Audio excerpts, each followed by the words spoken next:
So, a majority of our business is the church world. And as we all know, church world, you're dealing with a lot of volunteers. So, what makes this good for the church world, for the worship world? What's great about this console for those people? Because that's an important business for us. So you've got a lot of people who are semi-pros or only came up in their own sanctuaries doing sound. They may have just gotten, literally in 2019, are only just getting out of their analog consoles now. This represents a pretty easy way to, yank the old snake from an analog board, plug this one in, and loading a factory template, it's kind of up and ready to run. So every channel has all its stuff there ready for me to work on. If you look at much more expensive or other platforms, there's a lot of function changing encoders. While we are all moving faders to do sends on fader type mixing, the world pretty much understands that now, and it's easy to explain. But literally, I choose a channel or not, and I can get to a compressor. I can come over here and get to, a parametric EQ, and then just deselect it and go away. So you have one-touch access to really all the processing that's on your particular layer. Right, there are 2 layers of 12, and then you've got 6 layers each. That's 144 potential fader touch points. And then the way you mix on the desk is you're always mixing to the bus that's illuminated blue. So right now, I'm mixing mains. All these input faders are mixing out mains. Over here, I've got 4 aux sends. So if I hit the mix button, boom, now this is, let's say, the master output for the drummer, the master output for the bass player, keyboard player, singer, what have you. And then I double tap it, it goes back home. So you mix to the bouncing blue ball, so to speak, and then if it's green, it's on the screen. So really it's kind of decide processing, decide mixing. Once you get the mix button philosophy of our console, it's the fastest, lowest touch count mixing that you're really going to do compared to most other Talk about boards. these 4. I know that these are a slightly different shade of gray, and they're not moving when you change the mix. Yep. So are these static? Can you change them? So all of our consoles have the hallmark of being able to be completely freely assignable. In other words, I could put, my kick, snare, and bass over here on these 3 faders. That would confuse a lot of people who walk up to the desk, because people are usually used to, inputs, master section. So what we've built into Avantis is the idea that you could create your own little fixed master section. If I go into setup, and then I go to control, strip assign, you'll see this lock master strips button. So now, when I flip different layers, you'll see that, here, let me get out of that, go back to bank view. Yep. You'll see that these do not change. All the other stuff on the console moves around. This is a fixed master section. So could this be auxes, DCAs? Whatever you want. You Okay. just put them there and then they won't move. Speaking of DCAs, how many DCAs are on this? 16 DCAs, 12 stereo effect engines. What's a DCA? A DCA is not a digitally controlled amplifier. Ooh, trivia. Trivia. A DCA is what a VCA used to do. So it's called a voltage control amplifier.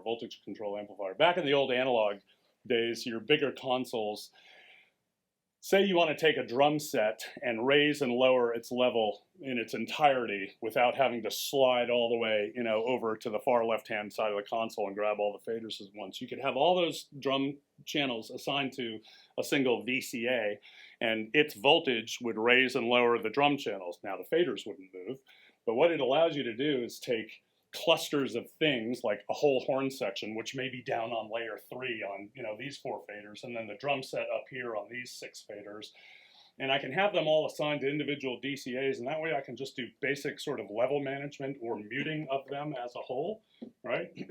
Or if I want this new feature called DCA spills, I can have the things that are assigned to a particular DCA pop up from some deeper layer on the desk. I work on it, and then it goes away. So for example, I've got that feature armed on this little purple button. I've turned that into a DCA spill active. And now when I hit the mix button of this, I pull up the cellos and horns, the strings and horns of this show file. It comes up to me. I tweak it for a minute and then put it back. Or I want to pull up just the bass, backline stuff.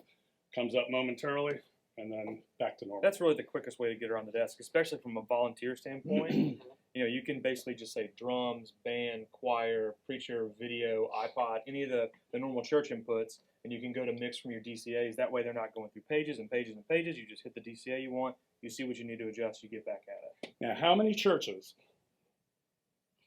in the analog days have had, for example, 4 hanging choir mics hanging over 20, 30, 60 people, and somebody in charge at the console put board tape above and below the faders so you can't move them, right? Because you've got all these little 1/4-inch condenser mics that are sucking in all the sound from everything. You got to get that gain before feedback and just right. So this is a pretty cool trick you can do on this console. Something we didn't talk about is how you set it up. Imagine the first 4 microphones, these 4 microphones, they're all under the control of this DCA, right? See, I'm muting it up. Let's just pretend those are 4 choir mics. And I turn them up as loud as they need to be. I bust them to where they need to go. I signal process them. And then I never want anybody to ever touch those again. So I've assigned them to the control of this one DCA. And in this screen, you can see how I lay out the console, bank 1 and bank 2, on their respective layers, right? I can swipe them off the desk. In fact, I can swipe everything off. Those items are still there. And in fact, if I arm the feature of spill, I can get them back momentarily and put them away. Yeah, so they're just gone from the surface. The audio is still passing. The audio is still passing. You just can't get to them. So let's go ahead and put some of these things back 5 through 12. And I just drag them down here. Man, that's easy. Yeah, the block select's a big deal. That's awesome. So these 4 choir mics are now obliterated, but they have been put under the control of this DCA. But that DCI will not go past their maximum volume. That's correct. So let's say before the mics went away, I had them gained and the master, their maximum input fader send level was that. Even if I drive it up to there, as loud as it'll ever go is that, so to speak. So there's a lot of ways you can get stuff coming and going through the desk that the operator doesn't necessarily need to know about, because you can lock this down and then just say, no, can't do that. Or that's here are your choir mics on that one fader. That's it. Don't touch. And then once you have it set that way, you can also lock the console through user privilege. That's right. So they couldn't adjust that, period. Mm-hmm. All facilities, whether they're churches, theaters, rock concerts, festivals, there are smarter and less knowledgeable people, to be polite, right? So we have the ability to lock down user groups. If I look at, I gotta remember where these are. Here we go. Config, user profiles. You have 1 administrator and then 9 people who can have their own passwords on a particular show file or the console overall to get at and do what you want. So once we choose, let's say you're the administrator, you're the once every 6 week volunteer sound guy, you get to know and do everything. And then Kevin over here has to have permissions. So we go to set permissions. Probably the first thing you want to prevent somebody from doing is, all these tabs have little things under them that I can deny people, right? I want to... The first thing you should be denying is the headache game. Yeah. Well, that and the ability to EQ outputs. Oh, yeah. Because you hired Springtree for a cost of $86,000 for a half an hour to come and tune the... Yeah, they weren't cheap, man. Well, seriously, you have a competent professional come and tune the room. Some once every 6 week sound guy is going to come and go, oh, let me EQ the... It's supposed to be a smile. Yeah, it's got to be a smiley face. So we deny that operator the access to output parametrics. You go through these and you look at configuration, control setup, select keys, all your hot soft keys and encoder controls. You can lock everything down so that basically, you have the keys to the car, you come up and it's a fader mute machine. Yeah. And with 9 different users, they can all have truncated access to different components of the desk. Well, what's cool about that, in my opinion, something that we've used in the past with DLive, and it trickles down to Avantis. So say on a Tuesday night when the main engineers are not at the church and there's a Bible study that comes in, maybe there's just 8 vocal mics, you can set them up, their own user preset, and if you put it on a hotkey, they can trigger the automatic mic mixer that's in this, and then the console just runs itself. Yep. So you don't need an engineer there. You set all the safe levels, you set everything they need to do, and then they come in, they push one button, all the microphones are live, and it mixes the show itself, basically. So that's been a really cool feature. In the same spirit of sort of custodial operation. We like to say janitorial mode, or for audio idiots. We have 3 different boxes. This is only one I have with me today. Notice that I'm mixing the kick drum with this. We also have a thing, this is called an IP1, and basically this can be a 1-channel mixer. It can be a source selector, so I can toggle through different output bus selections or input groups and have them playing in different zones. So you can put this like in the lobby. I can put this in the lobby, or and a I cry can room, be listening or to a the kitchen. sanctuary, press a button, and now we're listening to the ballgame, so to speak. This is an external tactile controller. We have an 8 fader one. We also have a 6 encoder version.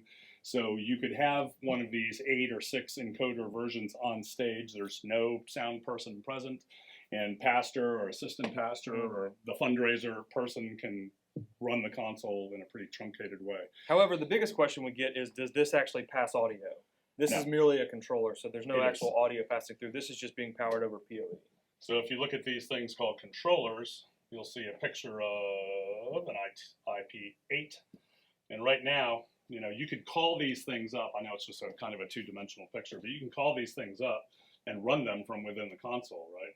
So I go to Device Manager, choose an IP6, go to Simulator, and I can be raising and lowering or panning stuff. So I had one programmed into this show file. It's not plugged in, but you can see that we are both controlling the same 3rd fader. All right, guys, if you've been watching our videos, this was a super detailed video. I mean, we learned a lot today. I feel smarter just having been in the room with both these Kevins. Goofy side stories. Yes. But we really felt it deserved this kind of attention because there's so much you can do. It's not just pretty lights and buttons. It's an amazing console. We are more than excited about it. I want to thank the Kevin Squared for showing up and giving us their time. And we're going to have a long version, short version of this. So if you watch the short version and you like it, there's a long one that you'll get all the details on because there's a lot and it's amazing. Thanks, guys. Thanks.